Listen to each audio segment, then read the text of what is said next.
Unity is really the crux of what's going on now. Even though we're seeing a lot of things that seem as if there's polarity, the truth is that we see the polarity because we're able to start honing in on something that we've not been real capable of achieving, and that is unity. Last night we were watching this Earth documentary that was showing animals and birds and all kinds of, wildlife in very difficult environments like the Himalayas. And something that really struck me as I watched it is, isn't it absolutely extraordinary how every one of these species is so designed and oriented to being able to survive and go through the different cycles and the different seasons and the challenges and the opportunities that all of these different qualities of life present to them. And at the same time, along with that, my fascination for seeing how amazing all of this encoding is, I also was struck by the fear that's in so many of these animals. Fear and separation, and a distinctive belief that there's not enough, so that animals need to fight with each other for those scarce resources. Well, I believe that human beings have also been in that same unfortunate dynamic. We're set up with all of these capabilities. We're really quite exquisite in the way that we're structured. And at the same time, on a consciousness level, rather than being more fully equipped to work with unity, we've been more ingrained in working with separation and fear. I believe that that is a lot of what is disintegrating right now in our structures. The fear and the separation, those elements are heightening, and that's what often happens, that things will heighten in our awareness so that we can really see it and we can shift that belief, that consciousness.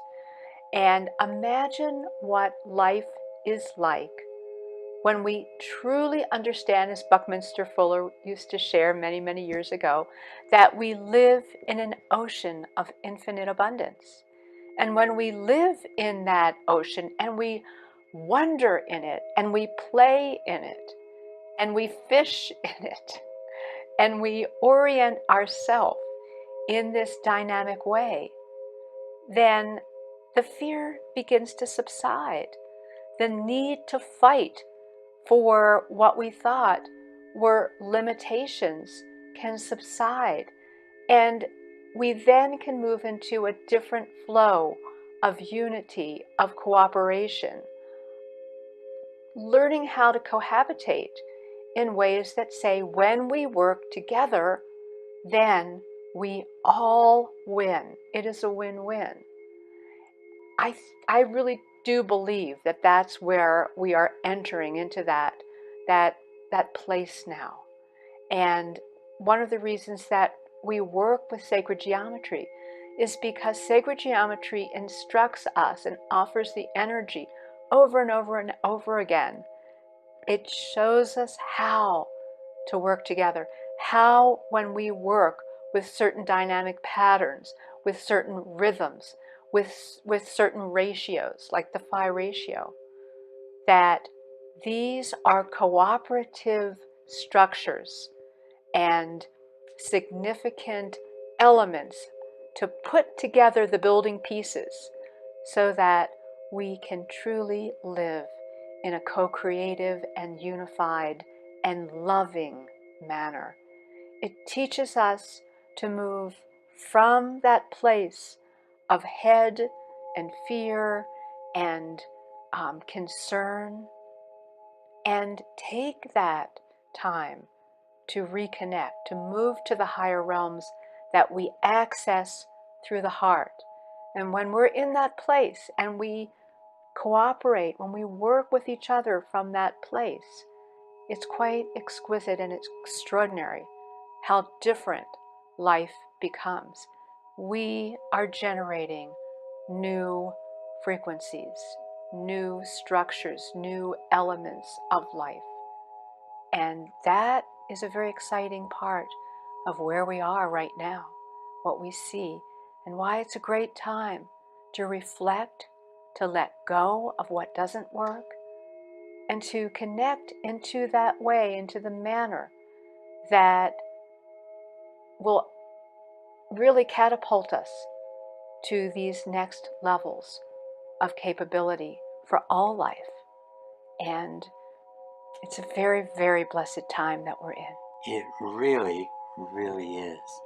And I know watching that film last night with Gail and seeing what animals go through on this planet and realize that this is our consciousness on display, and what we often see with, as Gail was talking about, the competition that's necessary for food, the competition that is necessary between different birds in saying who is going to be the most attractive so that the other female bird or the male bird will be attracted to.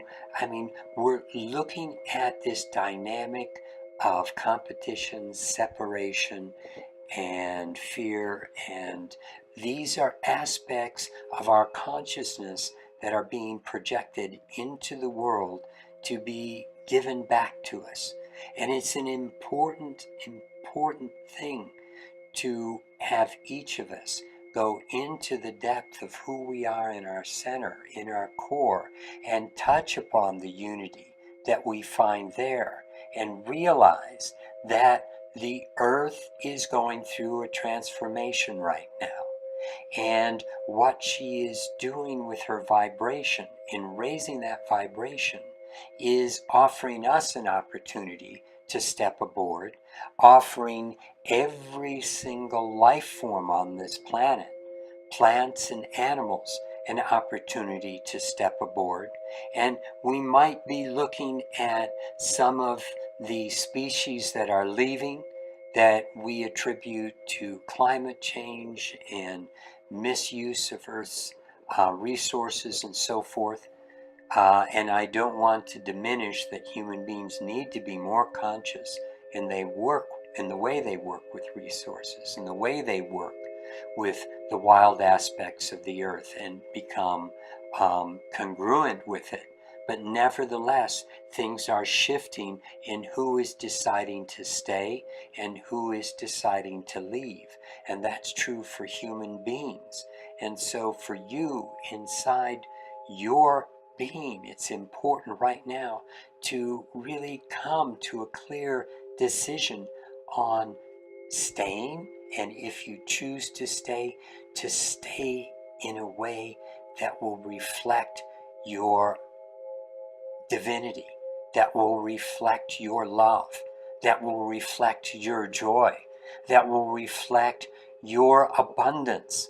And then I'm sure we're going to see an interphasing with the animal kingdom that will be beyond what has been written supposedly into the DNA structure of theirs and ours for millions of years, because it's really an opportunity to transcend that programming. Not to say, oh, this is the way animals are, therefore the animal part of me, this is the way I am. But it's the divine part of us that is capable of reaching into the cosmos and bringing back a level of frequency, a level of love, a level of understanding and joy that can literally transform other human beings and transform the world and the environment around us. We live in a gorgeous environment. because this is what we've created, and we've chosen to create that. And we've chosen to create all the people that we speak to every day, about the tools that we build to help them in their lives. I mean, these are the conversations we have. We're always talking about growth. We're always talking about love. We're always talking about opportunity. And it's like, it's because we've chosen to do that. And so whether you're a homemaker with children, you're a cook that makes food, you're a business person that's working in a world with computers and others, you can bring that aspect of consciousness and joy into your life in a way where you don't even realize what's going on, other than the fact people want to be around you because they feel the joy, they feel the love that is inside you, that is emanating out. And you're not trying to do that. It's not something you turn on and turn off. It's simply your beingness coming through by being connected to all that is, starting with your heart center and some of the tools that we offer around the Heart Companion, the I Connect, some of these tools that spin.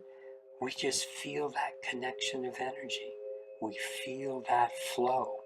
And when you feel that flow, you know what your next step is going to be and where you're going in this life.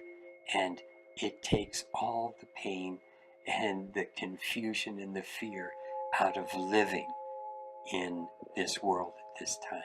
So, thank you. Thank you for joining us today, and we wish you deep blessings. Thank you.